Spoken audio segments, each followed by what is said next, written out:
We live. Pro Beez, Benji. It's a party once again. How you doing, Benji? All right? Hello, all. This is the third time I've been in, and I've only just remembered to say hello, all.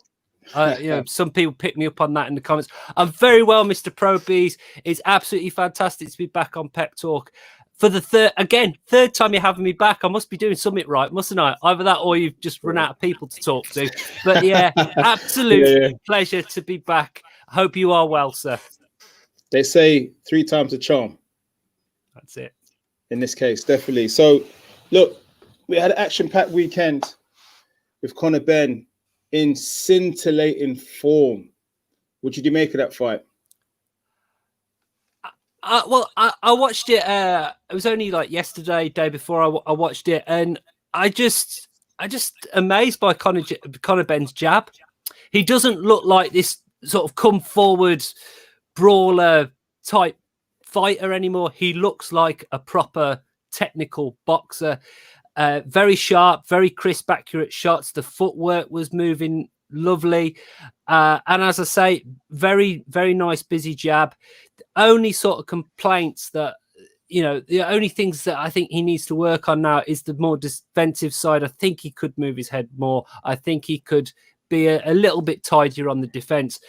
But I hate to make the comparison because, whenever you talk about a Ben, you seem to have to talk about a Eubank. And when you look at Eubank Jr., and the complaints that we had of Eubank Jr. throughout his career of he was lacking a jab, he was lacking a technical discipline, and he never seemed to improve on the weaker areas of his game. With Conor Benn, it's kind of the opposite. It's like he's really listening to what he's not done well in the past, where he's been found out in certain fights after, when he's obviously looked back at the tapes, he's gone, I need to improve there. And we are seeing this beautiful improvement in his boxing. So on that fight, I thoroughly enjoyed watching it. And I'm starting to really become a Conor Benn believer now. Mm. Yeah, all roads head to that fight with Josh Kelly, which will be now built up as an amazing fight. That's why sometimes it's not good to rush these prospects. Wait for them to develop, let them have their learning fights, and then eventually you'll get that big main event. And that fight next year is a massive fight in British boxing. So looking forward to it. Well, I mean, the thing about that is if we'd have had this conversation 6 to 8 months, a year ago, and you put forward to me the idea of Josh Kelly and Conor Benn, I'm very careful not to disrespect boxers because I think it's something you don't do because it's probably the hardest job in the world. But I'd have said Conor Benn would have little to no chance against Josh Kelly because Josh Kelly is technically that good. But after that performance, I'm now thinking it's a much more even fight and it's a much more interesting fight than it was 6 to 8 months ago. 100%. But what we got to say is the major thing on the agenda this weekend is... Oops. Sorry. I've just made a complete mistake. I do apologise for that. I've had technical problems. I've just brought up the live chat to see what was going on. Sorry about that, Mr. Pro Beez. Okay, so the agenda is this weekend, the big fight, long anticipated. Daniel Dubois takes on Joe Joyce. Wow. Hell of a fight. Lots of public interest. How do you reckon this one's going to go before we ask the fans? Well, you uploaded a Q&A with Eddie Hearn yesterday, right? Am I right in saying that? Zoom conference, yeah. Yeah, and someone asked him about this fight, and I thought his assessment of Joe Joyce was pretty spot on because he said Joe Joyce doesn't look good. When you watch him box, he looks kind of slow. He looks kind of ponderous. He looks kind of there doesn't seem to be much spark and pizzazz about his work. There doesn't seem to be a crispness in the punches. He doesn't move his head very much. But you can't say he's not very good because he's undefeated. He gets the job done. I think the Juggernaut is a great name for him because he just seems to wear people down. He's very, very good at wearing people down. 35 years old. When he first came onto the scene with David Haye, there was much talk of him being fast-tracked. Daniel Dubois, opposite end of the scale, 23 years old. Is he 23? 23, That right? Yeah, 23 years old, hot prospect that Frank Warren has sort of taken his time with. Now 15 fights into his career. So the very opposite. One was a bit older and fast-tracked. The other one young and brought along slowly. And now they've met at this sort of crossroads, which I sort of kind of find interesting. And you got Daniel Dubois, obviously a freak of nature, absolute monster of a boy, who does seem to have that sort of spark in the way he boxes. Lots of punches, very good fast hands. I have not, I mean, someone might point out in the chat if I get this wrong, but me personally, I don't think I've seen him in trouble. I don't think I've seen him wobbled or hurt, really. Not that I can remember. Someone's going to pick me up on that, though, I'm sure. Whereas with Joyce against Bryant Jennings, hurt to the body in... watched that fight yesterday just to recap and just to get things fresh in my head. I fancy Dubois. Personally, I slightly fancy Dubois for this, but does that mean I'm writing off Joe Joyce? Am I saying that Joe Joyce doesn't have a chance in this? I'd be stupid to say that. I think this is a great crossroads fight for both men. I think it'll be a good contest. I'm not sure it'll go the distance, but I think it'll be, for however long it lasts, I think it'll be an interesting contest. Yeah. I think we're both in agreement that there's going to be a lot of leather thrown, however long it lasts. That's for sure. All right. What more do we want? What more could we ask for? Yeah. A good tear up on a Saturday night. A good tear up. That's what we asked for. All right. So Sean Palmer, big yourself up, mate. Thanks for joining us. M Trade says Daniel Dubois, but let us know how. Would it be via points, stoppage, knockout? Let us know. Talk Sense. Welcome, mate. You bumped into Joe the other day. A very nice chap. Yes, he is. A very nice guy. I told him. All right. Basically, he's saying that he told Joe that he's got a chance. Yeah, of course, Joe's got a chance. Joe, if you look at his resume, pretty good. Stavern, Ustinov. He's fought some good fighters out there. He's fought some really good fighters. I mean, there's a few other names that come to mind as well that he's put away. Bryant Jennings, very creditable victory. And a lot of people are comparing the resumes between the two fighters. So Joe Joyce, as well as him being relentless in the ring, marching forward and completely just trying to take your head off. He's like a cyborg in there. And that's going to be an interesting test for Daniel Dubois, who's used to having it his own way and walking guys down. This is going to be an onslaught that he has to kind of fend off, Benji. Well, the interesting thing about that is I have actually seen Daniel Dubois box live. It was against Kevin Johnson in Leicester. I don't remember too much about that night. O'Hara Davis and Jack Catterall. It was one of the most boring stink fests of a boxing match I've ever seen in my life. That's a whole other story, though. On that night, Daniel Dubois came into the ring like a wrecking ball, and he just threw absolutely everything he had.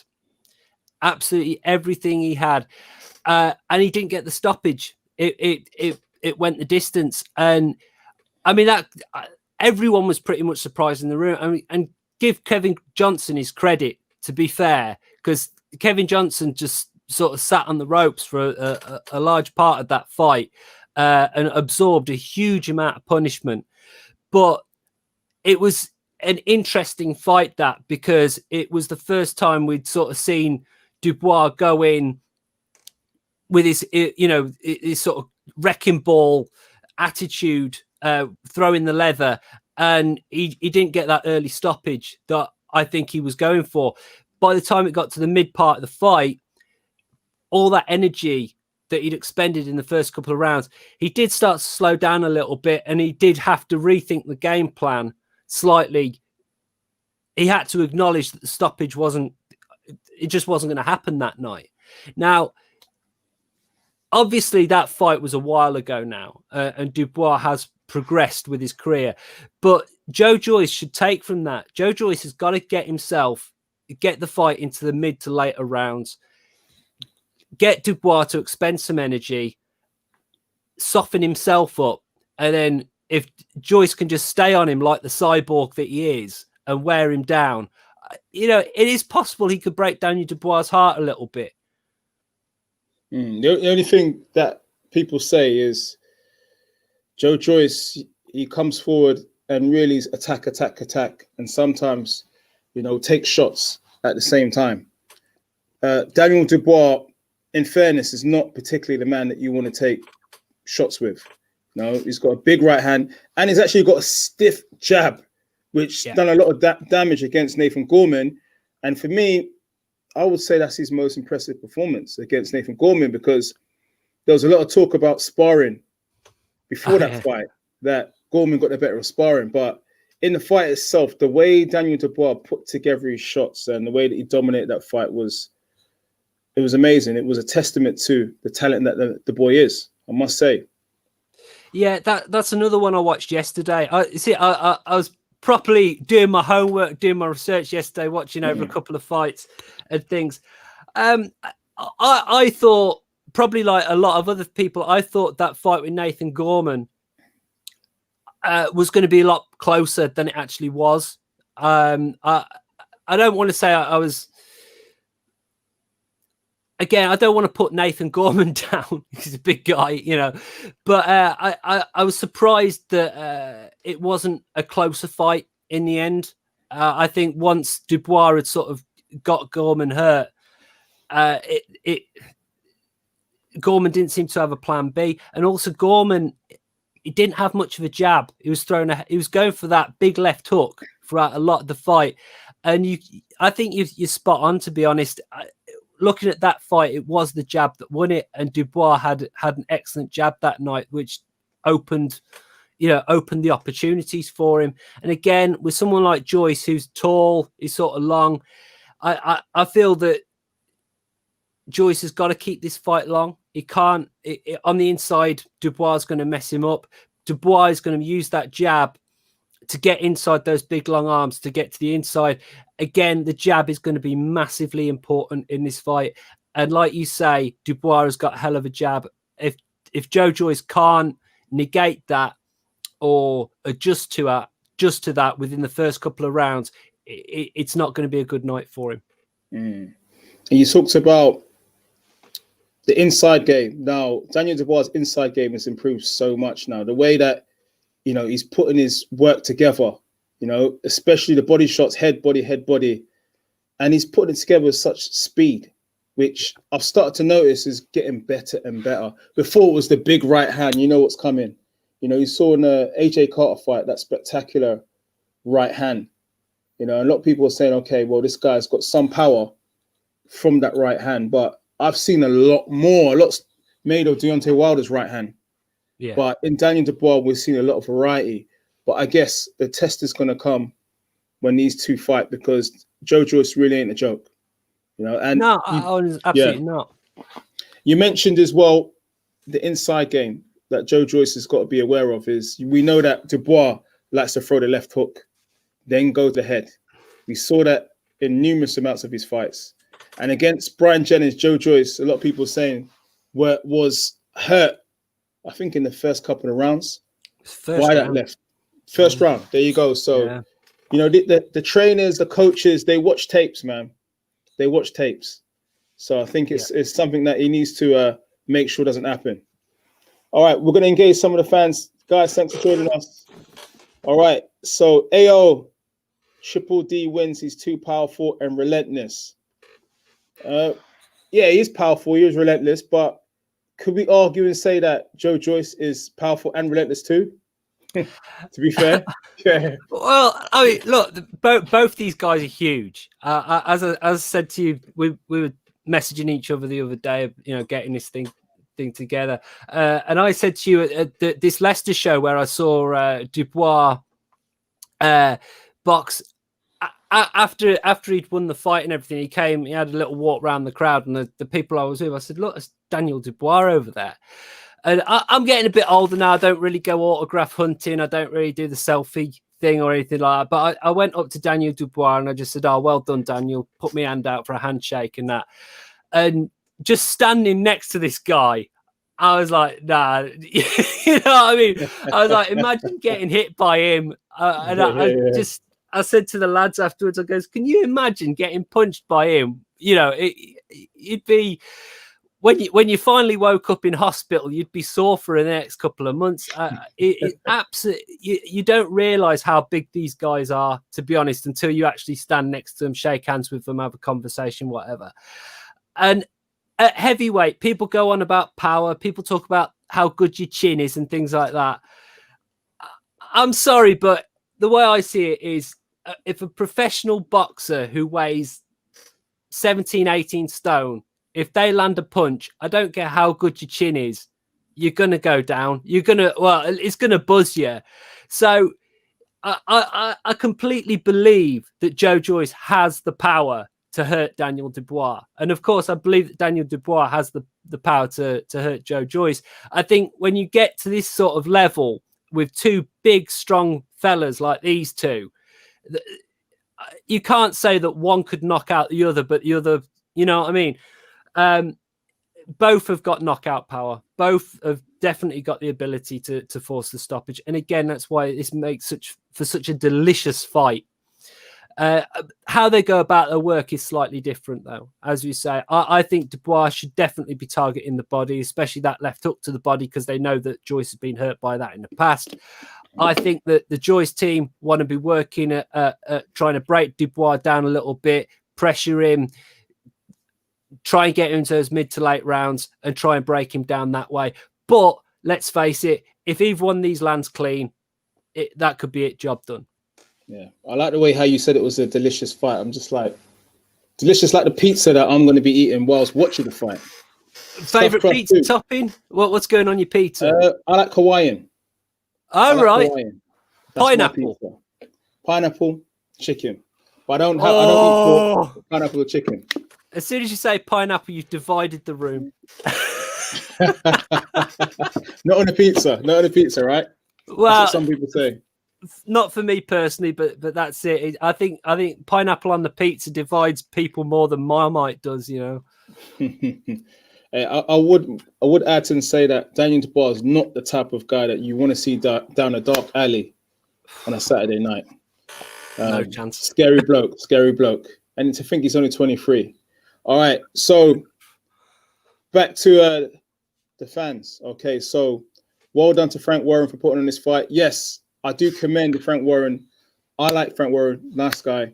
Okay, so he's putting in these two fighters at a relatively early stage in their professional careers, and credit to him. And he did make a mention that he put George Groves and James DeGale in as well when they're both undefeated as pros, and said, look, he ain't going to discard the loser. You know, the loser will come again, right? And I think it's kind of unthinkable to see like a Dubois loss. But again, these things can happen. Joe Joyce as well will always be in good fights. And as we saw when DeGale lost to George Groves, he came back and become a world champion. So, you know, when you're down and out, you can always come back. And that's motivation for anyone. Yeah.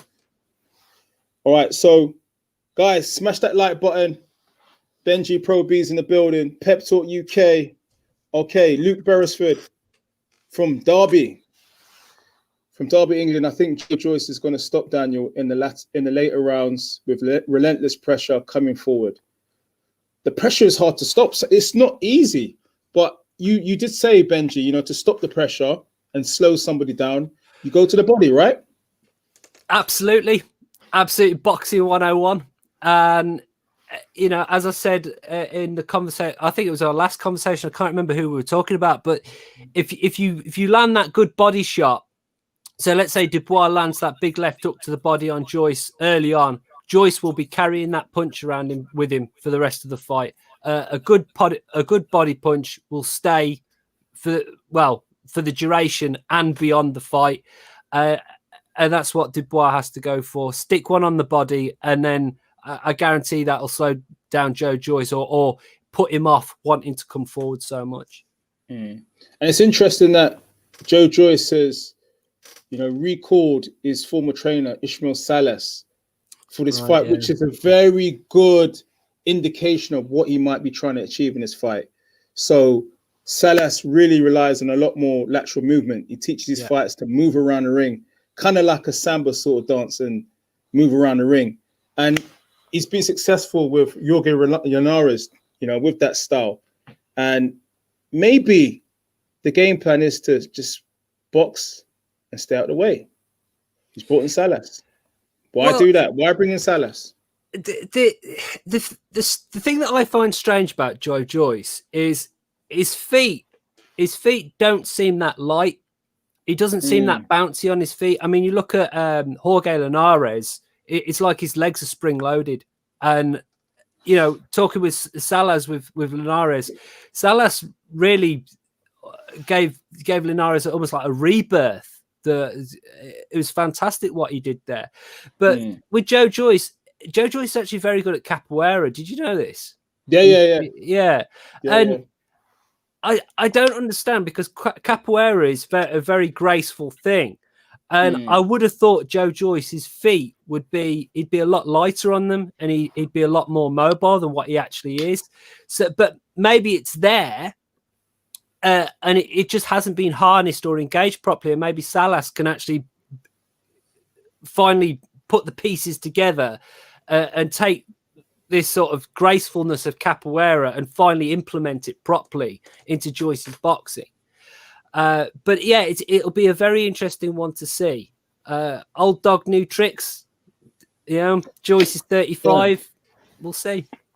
I actually think, to be honest, the way that he's fought up until this date might be just because he wanted to. Sometimes if you're a fighter and you say, okay, well, the guys that are being put in front of me, I can just blast them out. Why do you need to be elusive? Why do you need to move around the ring? And this is what Alan Babbage said the other day. He said, look, people keep saying that my style's predictable, but the type of guys that I'm fighting, I just want to wipe them out. When it gets to tougher opposition, you're going to see that I can box. So I get a feeling that we might see something a bit different on Saturday. I've got a feeling. That's why Salas has been brought in, and, let me know if I'm wrong, after the fight. If it's just a slugfest, let me know. All right, guys, smash that like button. Benji, Pro Beez in the building. Remember, subscribe. Okay, AO, we have to take into consideration Triple D may have even slightly improved since his last fight. He has improved. He improves every fight. Yeah.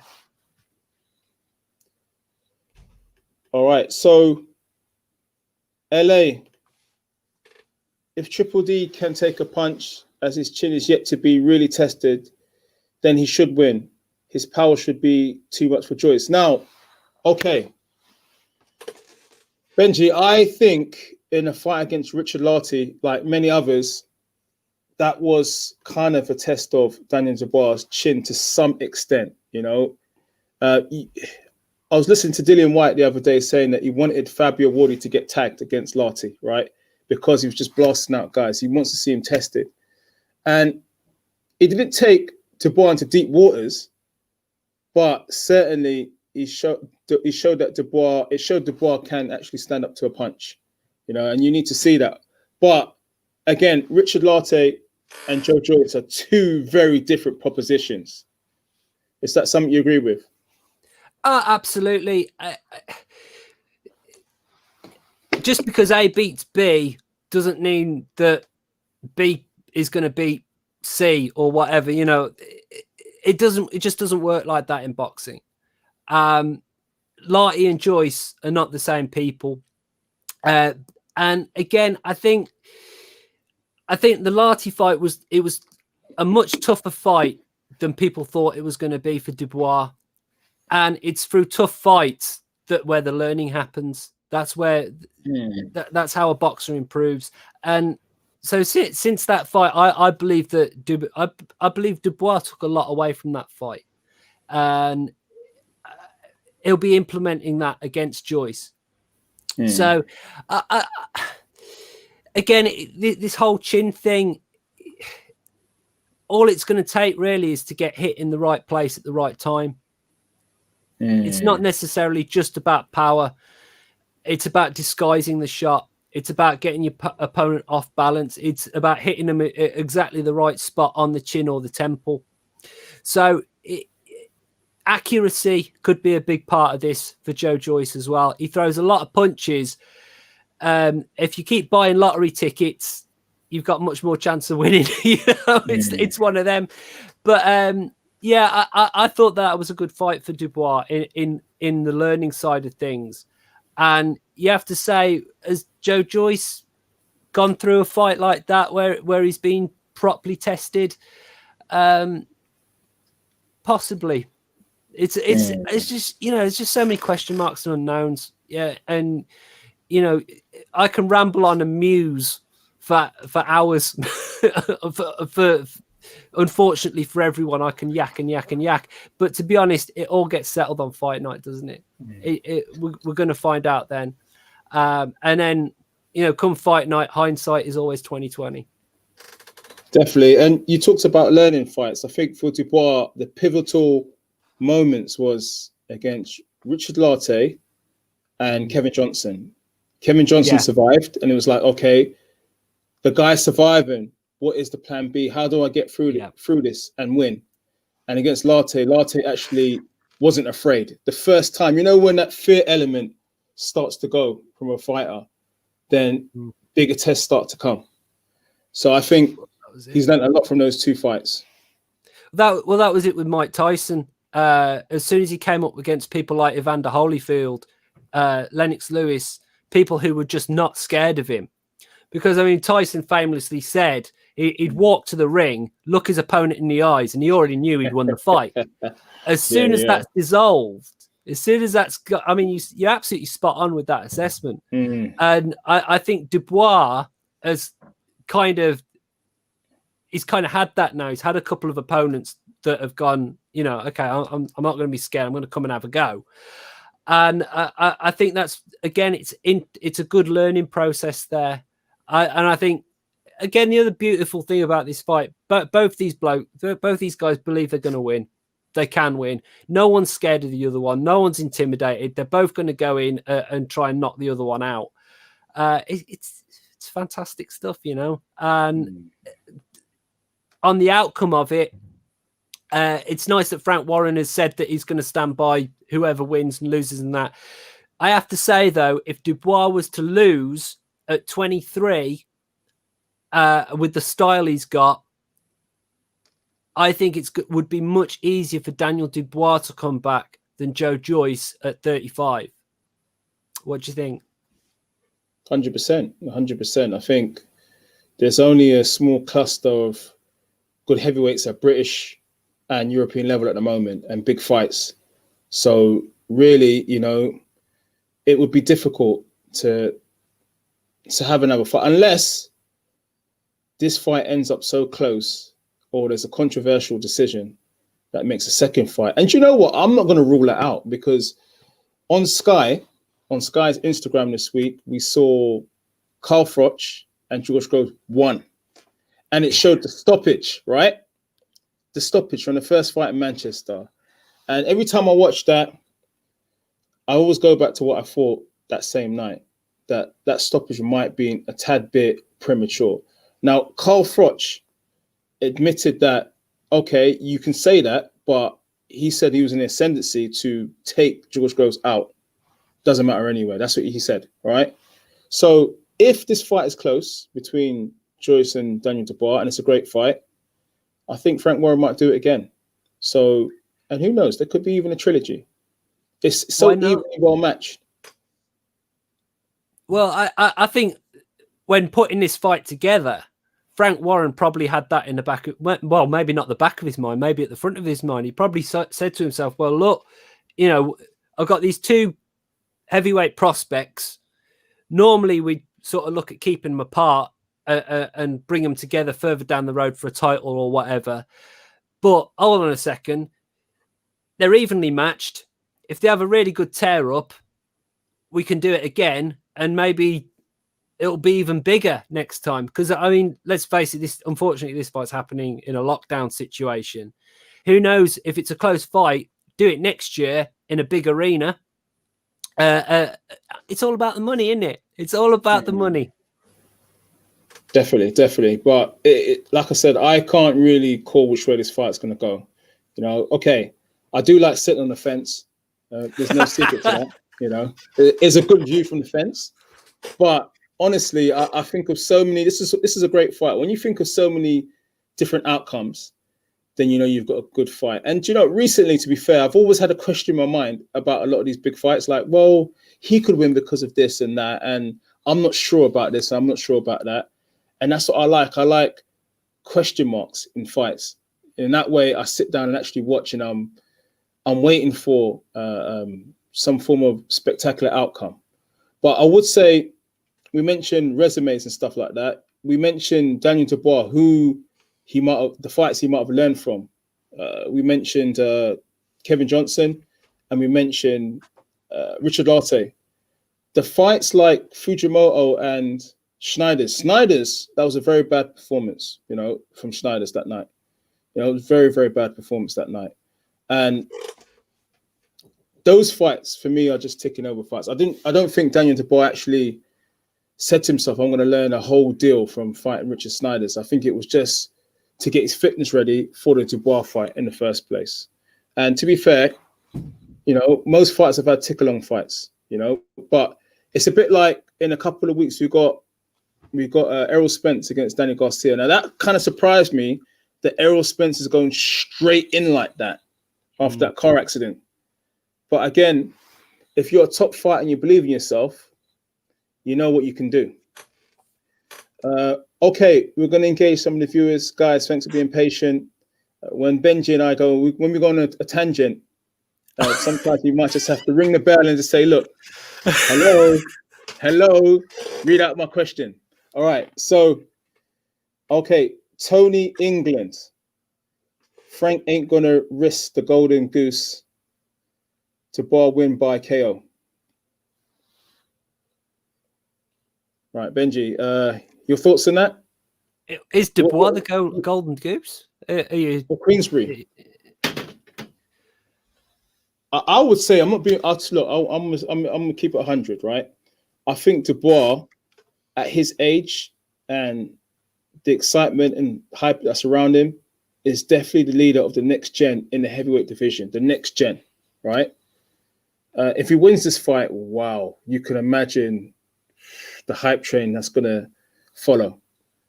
Well, I think Frank's been in the business for a long time, right? So is that an indication that he's quite confident if he's going to throw him in with Joe Joyce? Yeah, but I think that also Frank may see it as well. I'm in a no lose here, because if Joyce wins and does it convincingly, then I can push him on. You see, I believe the ultimate Golden Goose, especially on British boxing, is Anthony Joshua. I don't know if you agree with that. Yeah. That's my bro. Yeah. 100%. Yeah, because who else is selling out Wembley Stadium? Who else is selling out Cardiff Stadium? So he is the pinnacle, right? Now, how do you get into those fights, whether you from a promoter's point of view? Because obviously Anthony Joshua is with Eddie Hearn, he's not with Frank Warren. So how does Frank Warren get a piece of that Anthony Joshua pie? The only way you're doing it, the only way you get to do that is by having a heavyweight that can challenge Anthony Joshua or be in the mix for those massive fights. Tyson Fury is not going to be around forever. Tyson Fury is it's heavily touted that Josh and Fury will happen next year, but whether Fury has 1, 2, 3 fights left in his entire career, who knows? I think AJ is going to be around a little bit longer. I think he could be around 5 more years. It's possible. So how do you get that? How do you get a piece of that pie?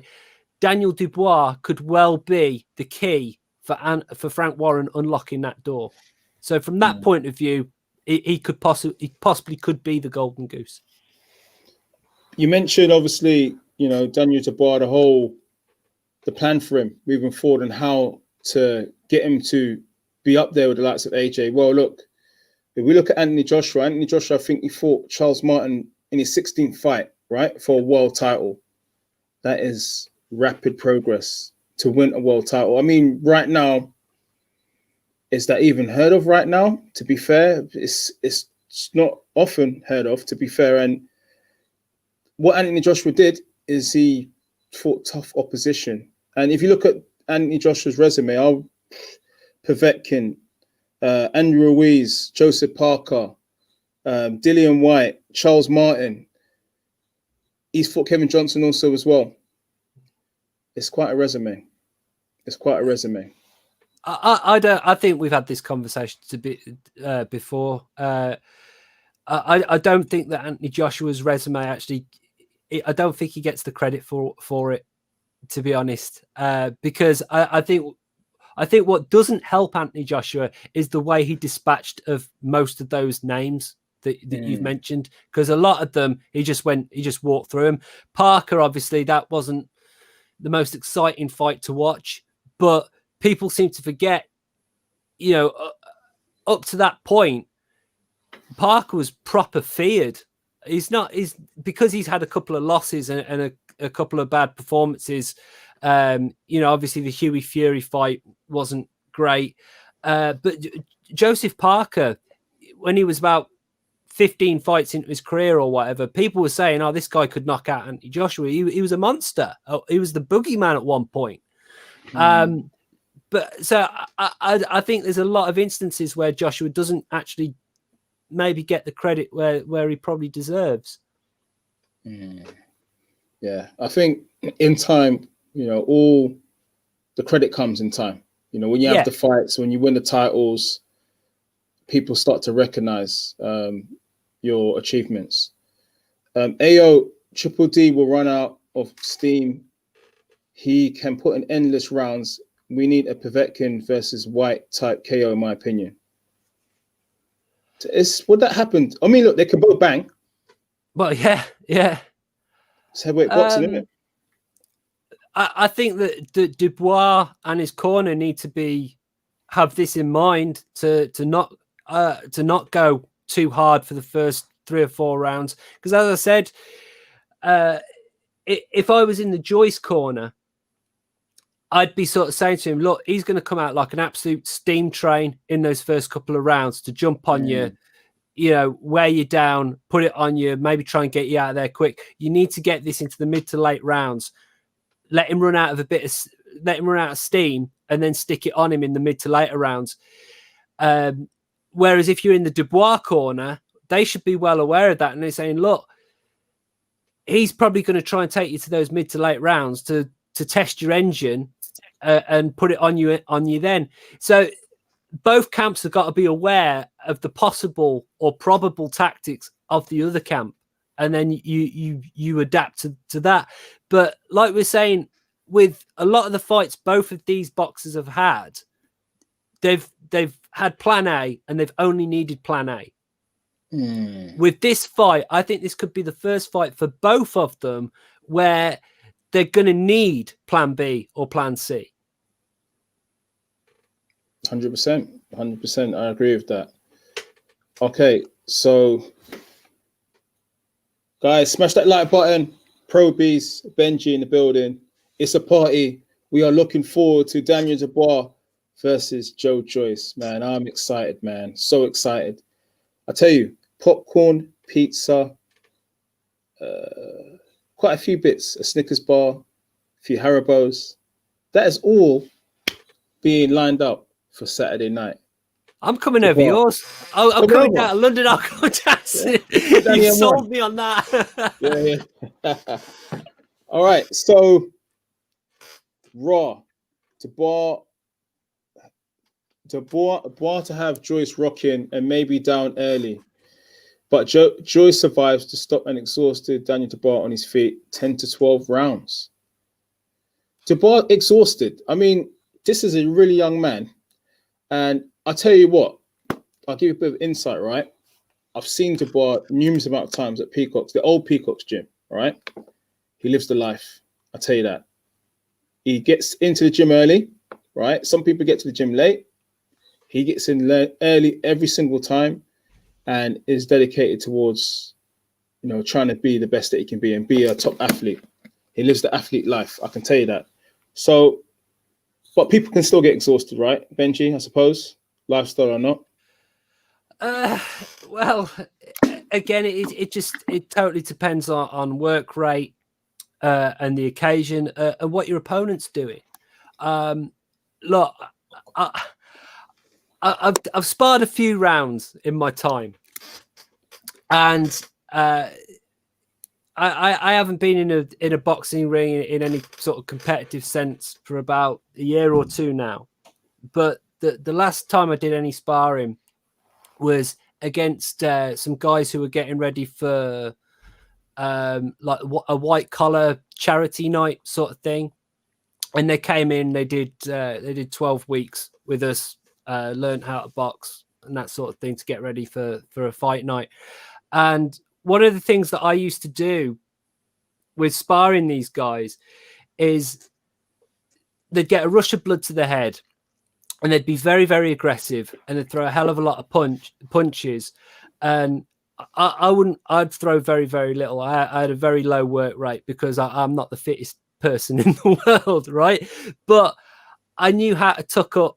I knew how to protect myself. I knew how to negate what was coming forward, because believe it or not, if you get close to your opponent to a point where you're almost forehead to forehead, you're taking away a lot of leverage out of their punches, and they get sort of little T-Rex arms, and they end up expending a lot of energy and getting very little reward for it.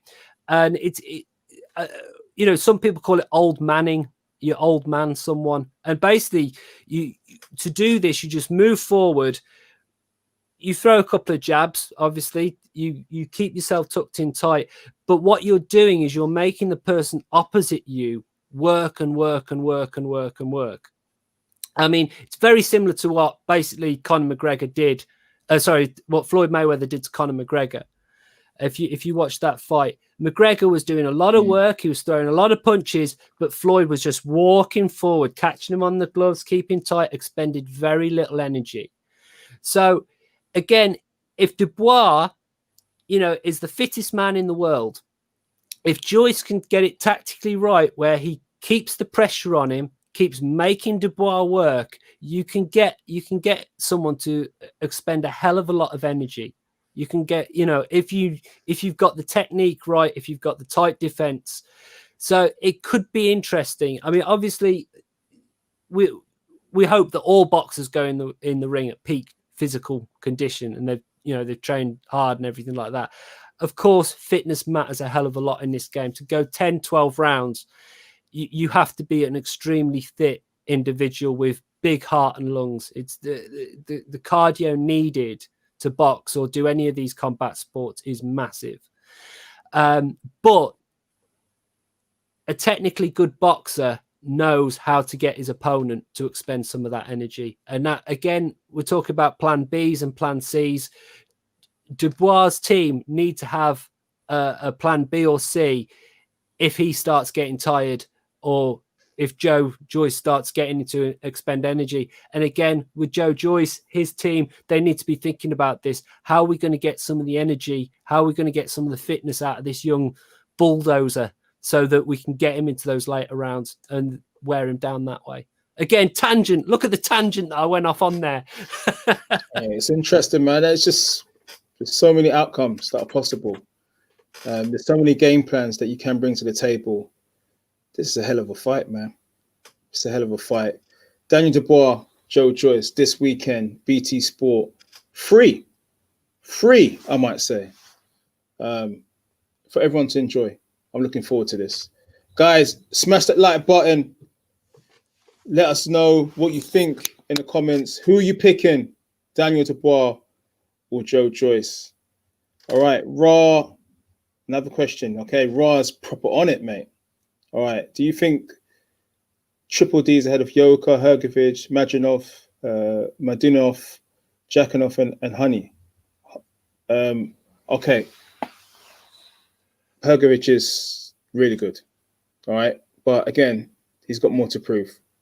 Majinov, he's tough. He's really good as well. What do you think? I suppose the best way to find out is for Daniel Dubois to fight these guys, right? That's the best way to find out.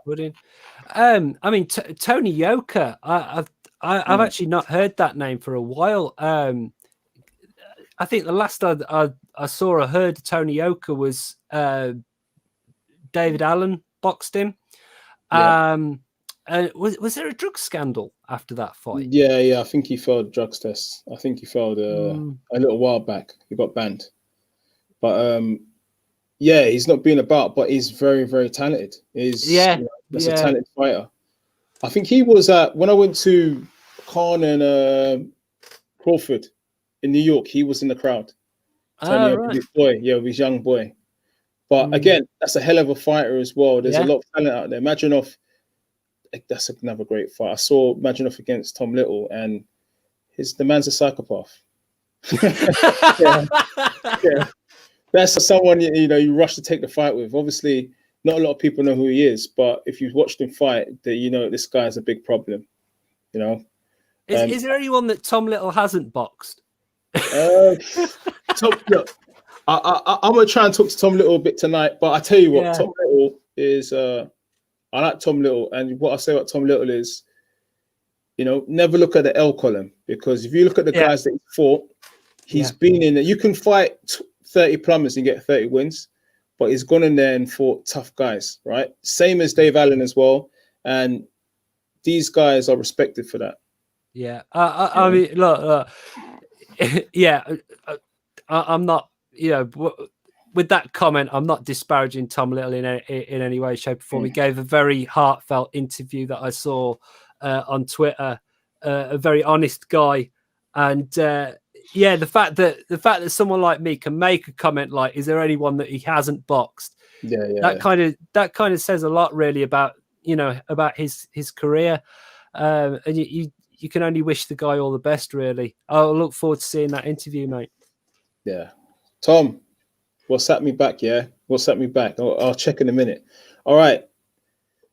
Usman, Sawa, Joe Joyce, boxes, Triple D, but Triple D comes at the end strong to stop or win a close decision.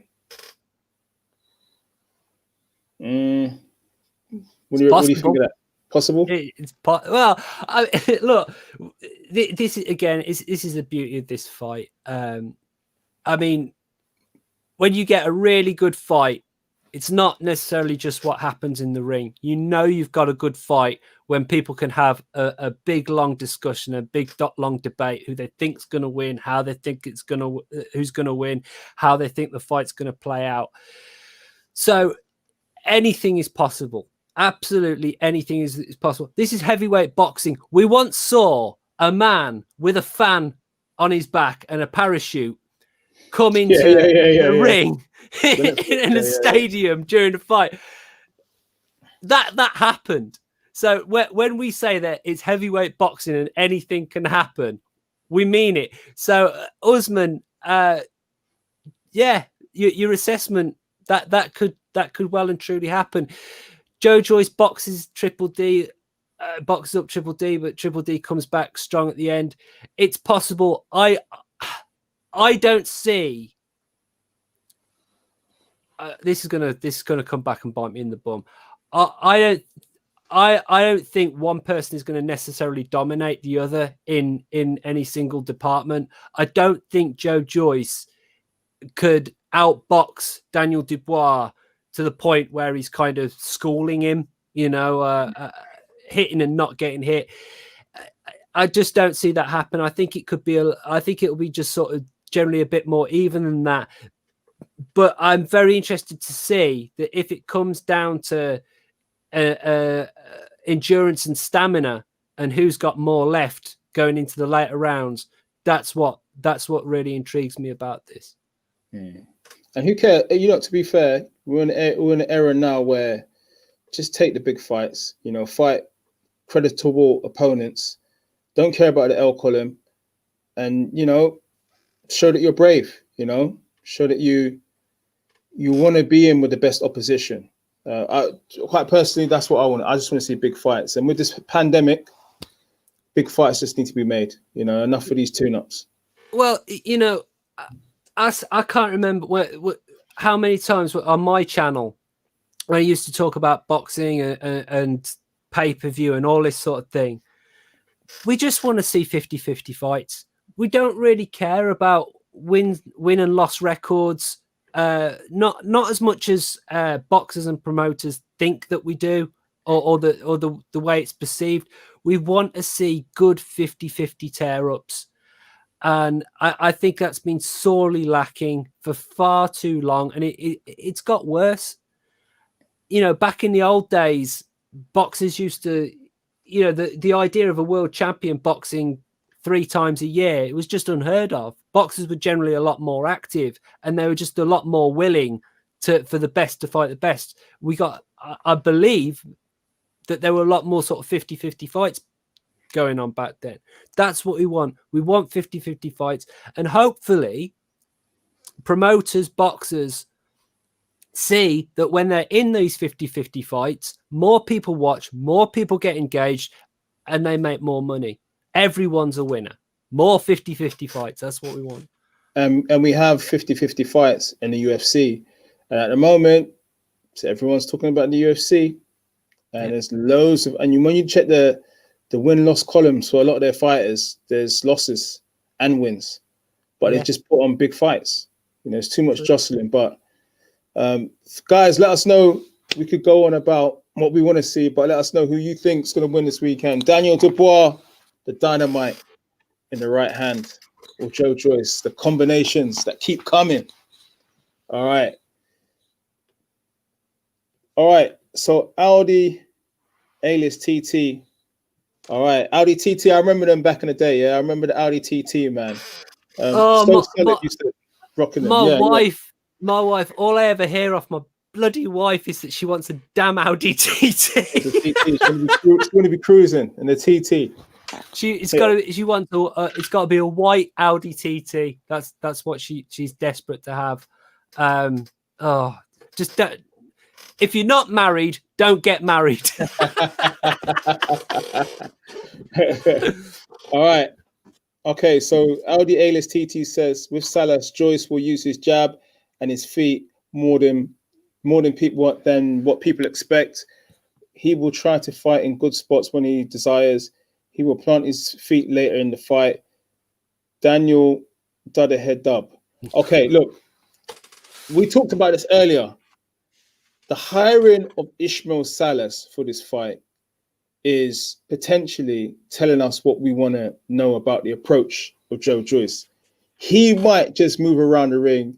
He might just show us something different in this fight. And Audi A-list TT is saying that could be the case also. Well, let's face it, it would be a bit bizarre to have someone like Salas, who I class him as, someone who's likes technical boxing, is a technician when it comes to the technique of boxing, but also the tactics.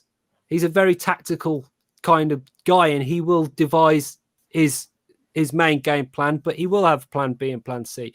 So it would be very surprising if Joe Joyce came out and was kind of one-dimensional in that if he were just to go forward in a straight line, throwing punches and just have a war. Great fun to watch, but it would be kind of a waste of having Salas in the corner. As soon as you've got Salas in the corner for a whole training camp and that, you expect there to be some solid game plan and some solid adjustments to technique and the technicals of the Joe Joyce game. Very interesting. Very, very interesting. Guys, Remember, smash that like button, tap that like button. Let's do that whilst we're all in the building. We've got Benji joining myself, Pro Beez. Subscribe, you ain't subscribed. If you want to donate to the channel, send a super chat. And we're talking about Daniel Dubois versus Joe Joyce. I mean, so excited for this fight, man. So excited, man. We could have an all-out war, or we could have a major surprise. I don't know what's going to happen, but we're all going to be locked in on Saturday night. As Frank Warren says, it's a great fight. It's a great fight. All right, guys, get your predictions in. All right, let's read out something from someone who hasn't had the opportunity yet. I'm just replying to people about the hazards of buying the wife an Audi TT.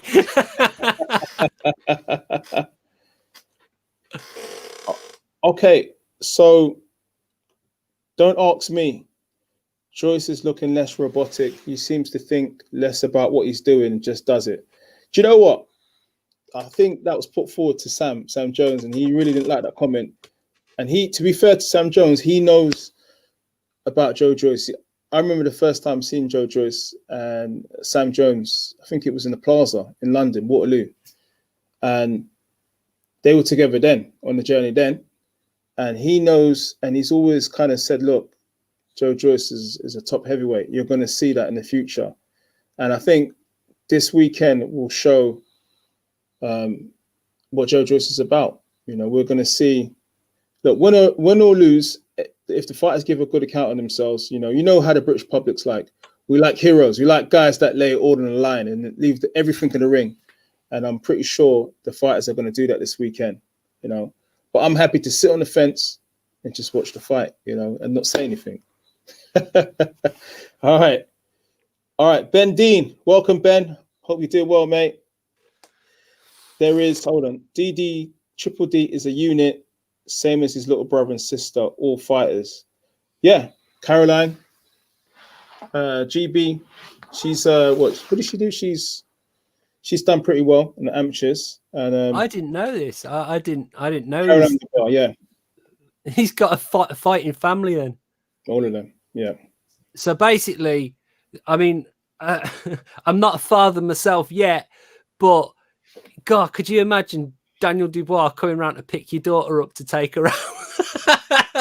You'd just be like, God, I hope he treats her well, because if he doesn't, I don't know what I'm going to do about this, Especially if he can get his little brother and sister on you as well. Come from a good fighting family, man. And Dubois' father's, he's a good man as well. Met him a few times, and yeah, he's definitely a good guy. Nice, polite guy. All right, I think one of the viewers said support the gyms. Yes, the gyms are open from Wednesday, and I'm so glad they're open. I mean, there's only so much that you can ride your bike on the road. You know what I mean? I love pumping the weights and doing a bit of cardio all in one place. So lockdown 2 ends next Wednesday. Okay, yeah, so I mean, yeah, I'm hoping that I've not had official word yet. I'll have to check my texts and things, but I'm hoping that our boxing gym, our local gym, will be open soon, because before this wave of lockdown, I really was enjoying my coaching. I mean, as I said, I think I said to you before, I love talking about boxing and everything like that, but honestly, working with the kids, I generally work with kids sort of 13 to 16. Sometimes I train the coach the senior boxers at our club as well, but a lot of these kids, boxing is all I got to look forward to. It really is. And as soon as this lockdown happened, I remember our last training session in the gym, just how sort of down some of the kids were, because that's all they got. A lot of them, come from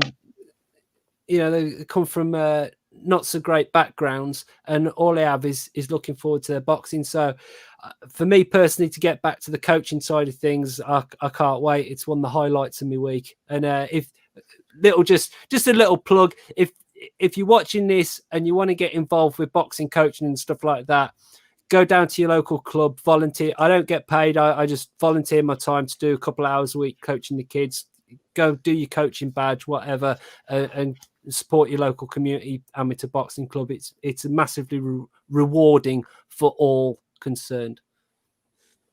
Okay.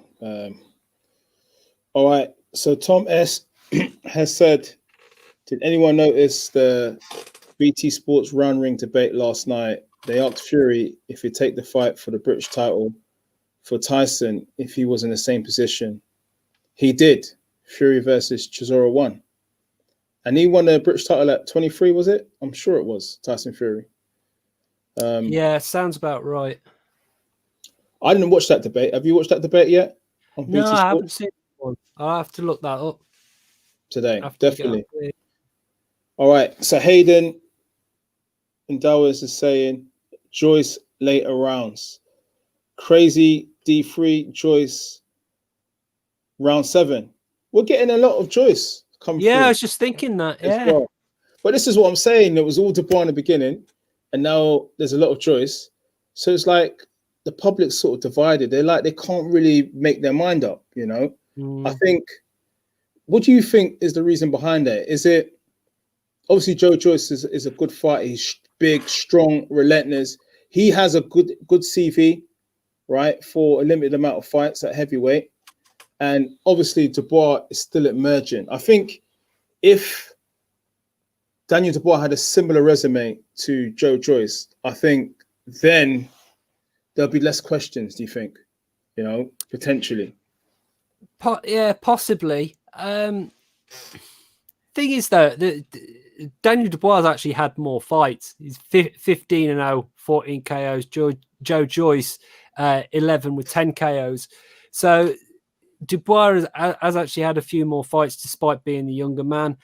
But as you say, on the sort of the quality side, you probably lean more towards Joyce. But you know, as so often with boxing, it really does come down to what you fancy and what you like.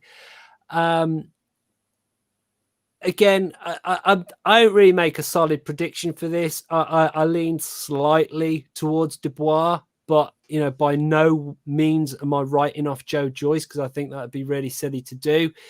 But I think it's one of those things where I think a lot of people look at the fight and they say, well, between rounds 1 to 6, fancy Dubois because he brings that intensity. But 6 to is it a 12 rounder this one or a 10 rounder? I think it is. I think it's a 12 rounder. Well, I think it's 12. I'll have to check. Yeah. So the second half of it, people are thinking, well, if Dubois expends a lot in those first 6 rounds trying to get him out of there, then maybe Joyce comes on strong in the second half of it. Then you might fancy Joyce. Interesting. All right, guys, we're gonna call it a day. But look, smash that like button before we head out. I'm gonna be back at 12 with Fabio Wardley, fresh off getting the W against Richard Latte. Make sure you come and join me and ask your questions to the new shot, the new top gun on the block, Fabio Wardley. And thanks as ever to Benji, man, for always, you know, providing that, you know, good boxing analysis. And we look forward to the fight. Hopefully, man, I'm probably going to do a watch along this Saturday. So if you get the opportunity to, let us know. Let us know, and maybe we'll do it. I'll have to see what happens because obviously this is my office. I'm at work at the moment. I'm fully isolated. I'm here on my own and I'm in a little cubicle. I watch boxing at home and my computer's not at home. So whether I've got the facilities to be able to do a live streaming thing because my mobile isn't great when the cameras on my mobile is actually knackered. So anyway, long story short, I would love to do the watch along with you, but unfortunately, I'm not sure I'm going to have the technology to do it just yet. But next week, if you want to do some more of this, I absolutely love doing these with you, Mr. Pro B. So, you know, if you want to do another chat of a review of it next week, I'm more than up for doing that. It's always a pleasure to be with you. I'm very grateful. Thank you. All right, guys, we're heading out. Fabio Wardley, 12 p.m. Be there or be square. Let's do it. Pep Talk, subscribe. Benji, we out, ya. Thank you.